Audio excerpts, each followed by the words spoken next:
Okay, one more share, folks. It's funny that Logitech does not want to capture screen from Visual Studio Code.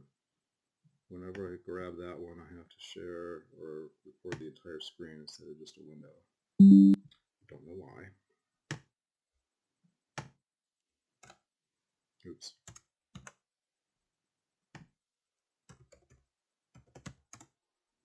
Okay, so this is the final exam review. This is also being recorded. So I just want to tell you guys what's going to be on it. I've just about finished writing it, just about nailed it down. Just working out a few unexpected quirks of my SQL Workbench. I don't want to throw anything at you that Workbench is going to make a problem, but I think I've pretty much got this down now. So originally I was planning to have just like, I was going to have it be a little bit more comprehensive. Like I kind of wanted to give you guys another chance at the data normalization, and that wound up not happening. I don't know if you guys are happy about that or not. You might not be, actually, because after the explanation you might feel more comfortable with it. But anyway, it wound up being taken out. So these are our basic topics here. So you're going to want to be able to create a junction table in MySQL. You want to be able to, in MySQL Workbench, use the table data import wizard. You also want to be able to, let's see, do you use the export at all? I don't think you do. But definitely, well, yeah, okay. Data export, okay, yeah. Hello. Go away, thank you. The data export wizard, which is, that's what creates the MySQL dump that allows you to take an entire database and save a backup. So just like the project, I'm going to have you guys back up a database and then submit the backup file as an SQL file to me. And it won't work to just take the same script that I give you to create the database for two reasons. One, you're going to have to do something to the database before exporting it, so I'll be able to see the change.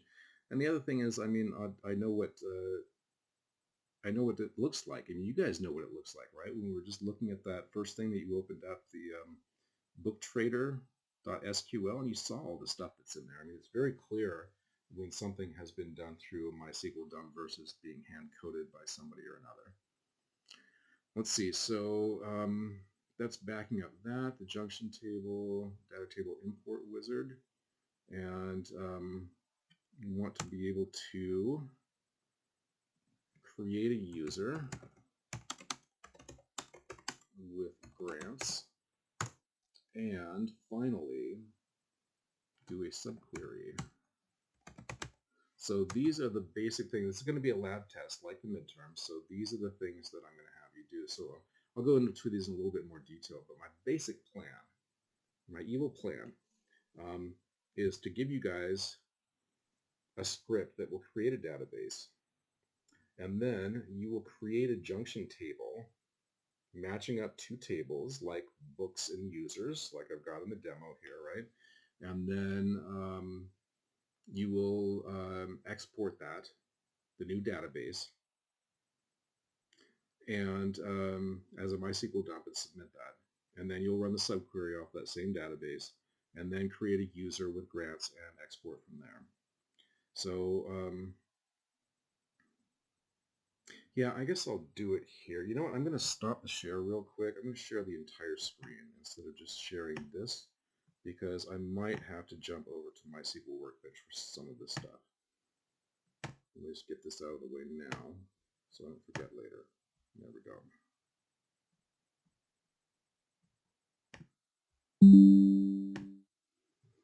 Okay, so the junction table. Let's say that I gave you something like what we've got for the demo. Let's say I gave you a database that had two tables in it, one of which is like a books table, like what I've got, and the other one is like a users table or something like it, right?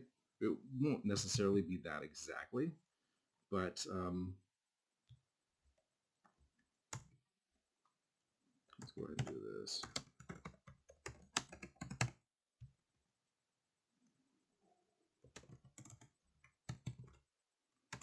So you would need to be able to do something like this. If you were going to create that users books table like the one that I'm using in that demo, you'd want to be able to know how to create a table, right?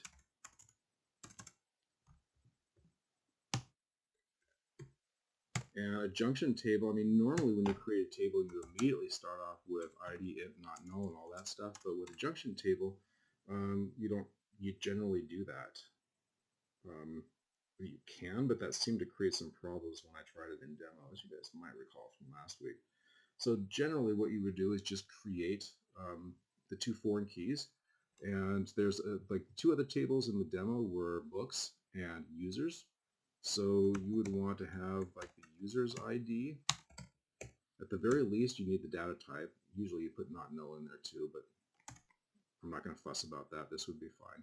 So it's the name of the other tables and then underscore and then the name of the column in the other table that you're referencing. So user's ID and then books ID int, right? And then you have to be able to set the foreign key constraints on there. So I'll do the slightly simpler version of it without actually specifying the name of the constraint and all that. You just do foreign key, and then you got to tell it which column is going to have the foreign key put on it, which is going to be, to start with, users ID. Tell it what it's referencing. Oh, sorry, references the table, users, and then the column within that other table, ID. So this is the way it works out. And the way it reads nicely in English, right? Foreign key users ID references users ID, except in this case it's talking about the column in this table, and in this case it's talking about a different table with a column within that other table. And we would need another one here, another foreign key, books ID, so the other column in here, and references the books table and the ID column within the books table. So this, I don't think this is too bad. Take a screenshot if you need to, type it out right now. It won't be exactly this, so you can't just like grab this and then just immediately copy and paste it into the exam and just expect it will work, because it might be something a little different from this. Maybe instead of books I've got I don't know, records or MP3s or movies or something like that. Maybe instead of users I've got I don't know, something else. So it'll be something very similar to this. However, if you know this basic syntax and you understand the purpose behind it, then you will be able to pass this part no problem. And I'll probably give you some kind of instruction, like in this case it would be like each user can have many books in their reading list, and each book can have many users reading it, or something like that. And then you'll know it's a many-to-many relationship. I probably won't be cryptic about it. I'll probably tell you, yeah, it needs to be a junction table. Go ahead and do one of those. So anyway, so that is the junction table part. So the import, I'll just copy and paste this down here. The table data import wizard. So let me see if I've got, I just want to see if I've got books somewhere.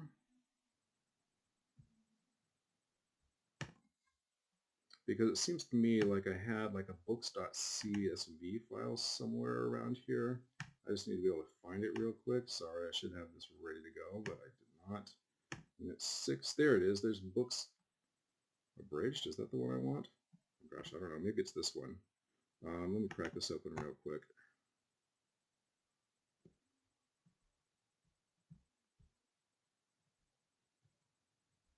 Yeah, that looks like it.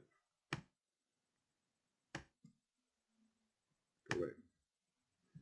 Okay, so I'm hopping over to MySQL Workbench here, because this is not really a coding thing so much as just knowing the interface. I'm going to take this book trader demo, and you guys do not need to know how to do this, by the way, although it's helpful. But like, so let's say you've got a table where you just need to be able to, is anyone still using this anymore?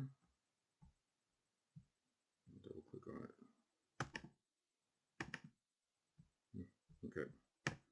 Let's say you want to be able to just get rid of all of the entries within a table. Like you just want to just empty. I want to keep the table. I want to keep the table definition and all that, the columns and all that, but I want to just like remove all of the columns, or not, sorry, all of the entries. So you'd be able to do truncate table books like that. And oh, I can't do it because there's a foreign key referencing it here. So shoot, let's see, what am I going to do here? Let me go ahead and hang on a second.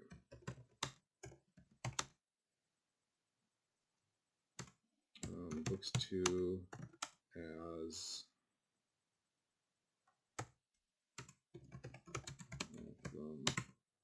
sorry guys, I should have had this worked out before class, but I did not.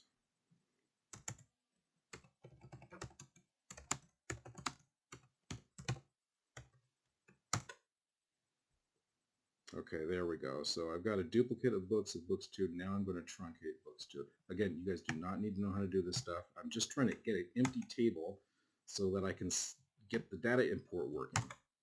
There we go. That's what I've got from books 2. And yeah, I know when you're doing a data import, you can have it do a new table, and I suppose I should have done that, but that's not what it's going to be on the test. That's why I didn't want to do that. So just ignore everything that just happened and just say, okay, there's already a table called books 2. It doesn't have any stuff in it, and we're going to import that books.csv or the booksabridged.csv from unit 6 here. So here we go. I can go to Book Trader and right click and go to Table Data Import Wizard. Browse. I need to go to unit 6, get the books abridged, and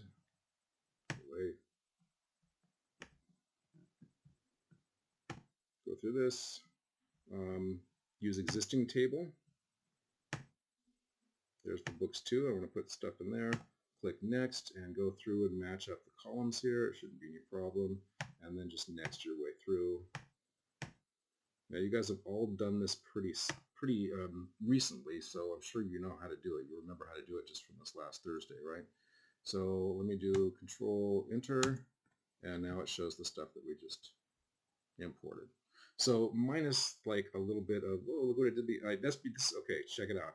Remember when you create a table using this technique from another table, it doesn't carry information with it like auto-incrementing primary key and so on. So it just put all these as 0. That's not very helpful. That doesn't matter. That won't happen. I just need you guys to know how to find the data table import wizard and how to import a CSV file into an existing table like this. I'll tell you right now what I'm going to do. You guys know how I like telling you exactly what's going to be on the test. I'm going to give you the database, and you're going to have to create the junction table, right? That's the first part. And then I'm going to provide you with some data in a CSV file for you to import into the table you just created, into that junction table. That's what that's going to be all about. That's how those are going to connect together. So that is that part. That is, where are we at here? There we go. That is the table data import wizard. Okay, so once you've got that much done, once you've created the junction table and you imported the data, the next part of it is going to be exporting your data. Data export wizard. So once again for this, I'll pop over to my SQL Workbench, and it's the same kind of thing. You can either go up under the server menu here and get to data export. By the way, you can also get to data import here. Or if it's easier to remember, just pop over to admin tab in the navigator, and there's data export. And remember what we did here. You select what schema you want to export. Here, click on it, it'll show you the tables. And let me get this guy out of the way down there. You want to check and make sure you're dumping the structure and the data, that you're exporting to a self-contained file, and if you want to, you can name it right here, what you want the file name to be. So it'll probably be something like, is it not going to let me do that? I guess not. Your last name, like either MySQL dump or backup or something like that, or maybe even just whatever database name I give you. because those three first things that you do will all be submitted as one file, I think. And then you're going to want to make sure to check create dump in a single transaction and include create schema. Really, this one is actually not important for our purposes. I don't really have any way of checking that, or if I do, it's not important. But do include create schema there, right? Remember that part, because that way when I open up your submitted file, I can just run it right away and it'll just create the database along with everything. I won't have to create the database first and then import your tables into that or anything. So just check this. There will be some pointage added to that. Remembering that little bit there. Take a screenshot right now if you want to, where my cursor is hovering right over the little checkbox on include create schema. I'm going to leave this open for a moment.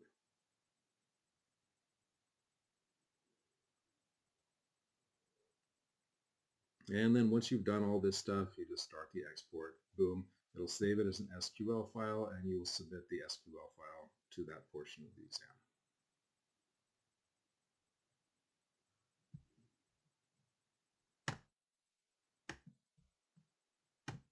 Okay, so next up will be the subquery portion. Actually, I put that last here, but it's going to be probably right after this.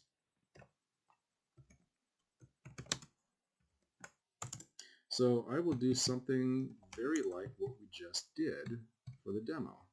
The subquery is going to be something where it runs a query against the junction table you just created, and it'll be run against one of the two other tables. So it might be something like, what did we just do? Let's see if I just do like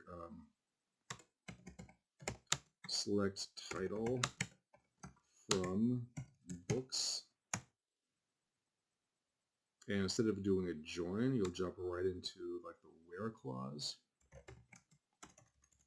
Not swear, but where ID in. Can you guys see this okay?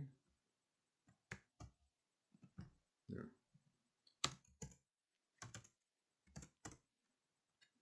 And then the subquery in here, so select, oops, no. Like, okay, so by our last example that we were just doing, it would be like books ID from, let's see, users books, where, and then some other condition. I'll say, you know, yeah, grab all the books by like username equals whatever, or Bob, or whatever the case may be, right? So it'll be something simple like this.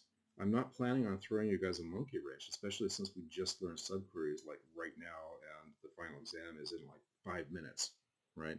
So I'm not going to throw you anything really complex, but I do need to show that you understand the concept of a subquery and that you can do a very simple example, just like something like this. Okay, so that's the second to last part, and the last part is to create a user with grants.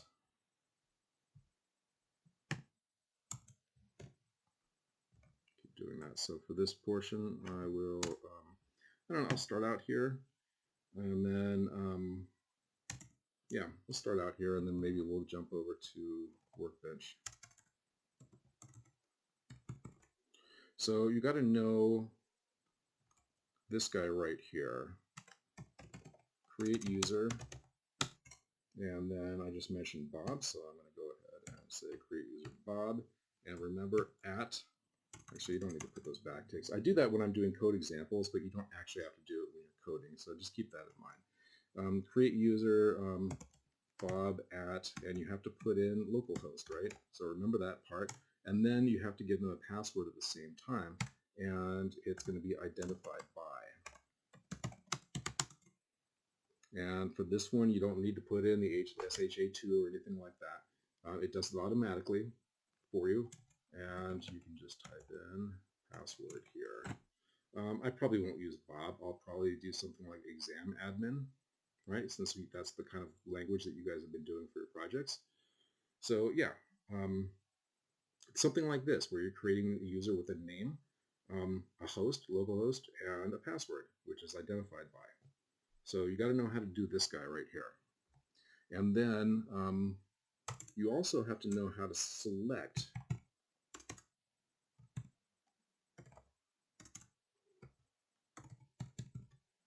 So what I'm going to have you guys do is, and I'll do it here first, and then I'll jump over to MySQL Workbench. You want to be able to do the select statement that grabs from the native table of MySQL.user. So we did this guy right here, like select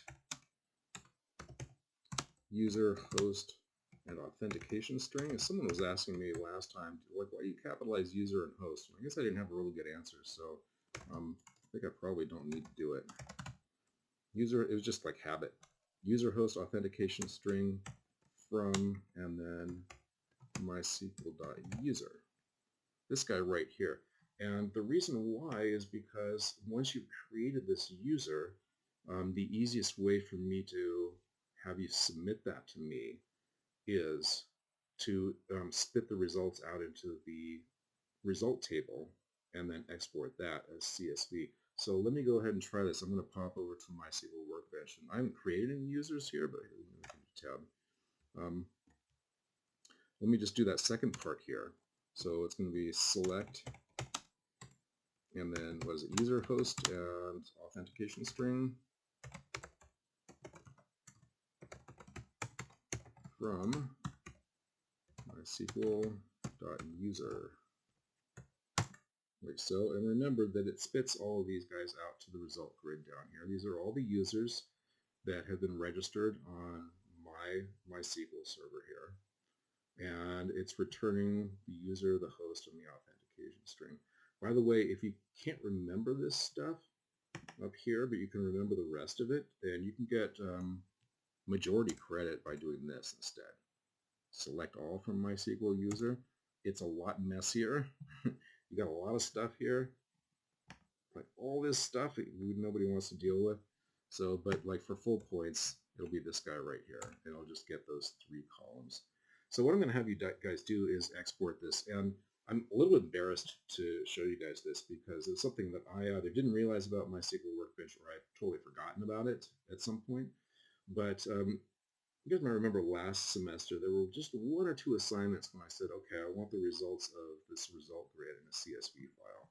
And what I was telling you is select something down here and then do Control A to select all, and then right click and copy and paste. And oh my gosh, it's embarrassing that I had you guys do that, and I'm sorry about that because there's this little export button right here. Oh my god, like I said, I had either forgotten about it or else I didn't know about it.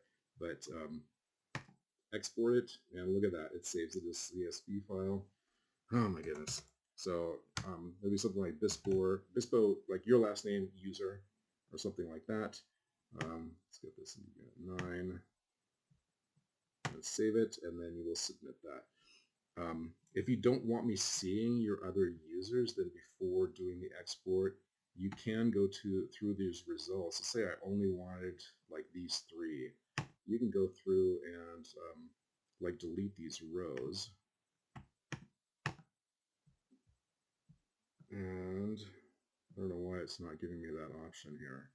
Delete rows. Do I have to select it over here or something? Yeah, I got to select it over here. And then still not letting me do it. Oh, okay. I thought you could do that. I don't know why it's grayed out. It's not letting me delete the row there. It certainly worked on the Mac. So anyway, it doesn't matter. I'm not going to look at any of your stuff, I promise. And I'm not going to be able to guess your passwords anyway. But basically, all I really want is the one that you create for the exam. So that's how I'm going to have you guys submit the user once you created it. And then last thing for the user, and this is the last bit of the exam, is to grant permissions for that user. So let's say I want to do something like this. I've got, let's say, well, using the same demo example, I've got books and users and users books. So let's say I want to grant select on books, this is nothing you guys haven't done for the project, right? So this is going to be like Grant and then Bob at localhost. No, wait, let's see. So it's Grant, sorry, I'm doing this in the wrong order. It's Grant select on whatever table it is. So let's say books 2 and then Bob at localhost, like this. So you have to know how to do something like this. And I'm making a mistake here. I'm making all kinds of mistakes here, of course. You got to give it the database name too, because when you're working on this user stuff, you're pretty much outside of the realm of the schemas, and you're working more in kind of an environment here, right? So if you just say grant select on books to some user, it's not going to go know what you're talking about. So you would have to actually do like booktrader.books, right? So this guy rather than what I had before. So let's say you've already done that, and I'm popping over here again. I'm not going to create a new user right now, but I'm just going to do like booktrader admin.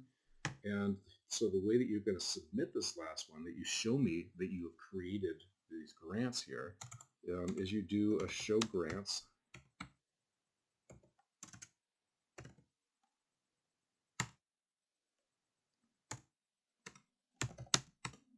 for, and then was I'm doing book admin, no, booktrader admin at localhost. And there we go. So it'll show the like you've just created this user, right? And you've just given them a grant, or maybe I'll ask for multiple grants, but if you know how to do it once, you know how to do it multiple times.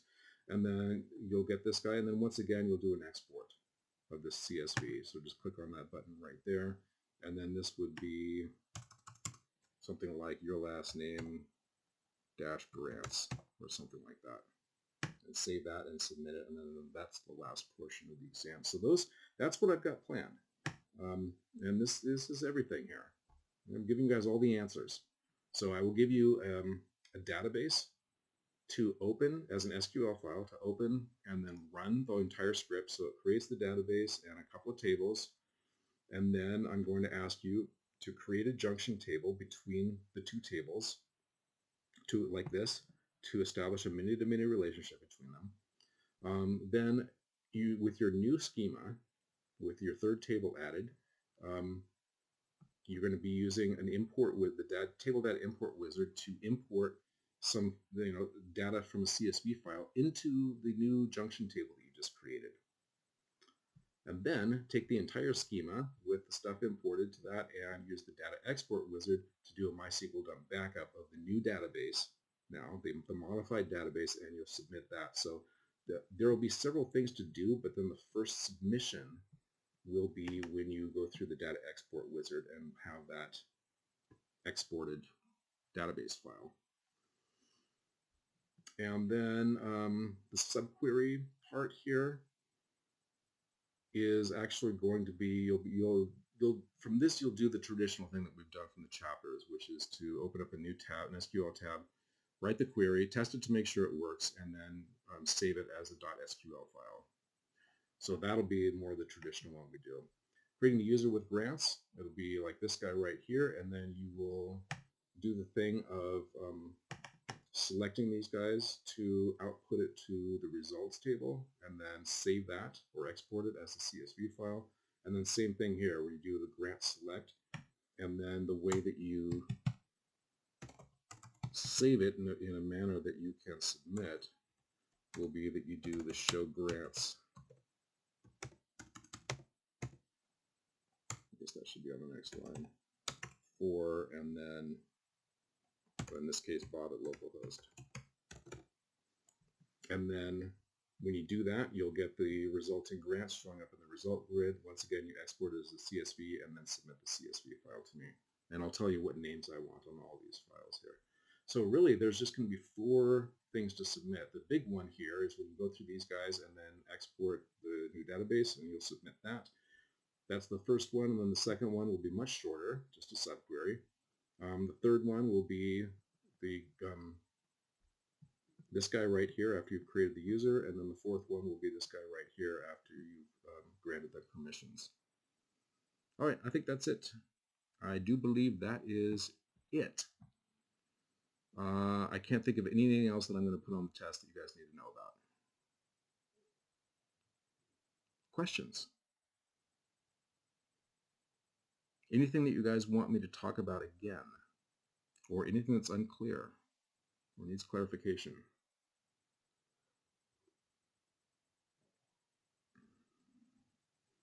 All right, I'm going to stop the recording. This is the last recording of the night.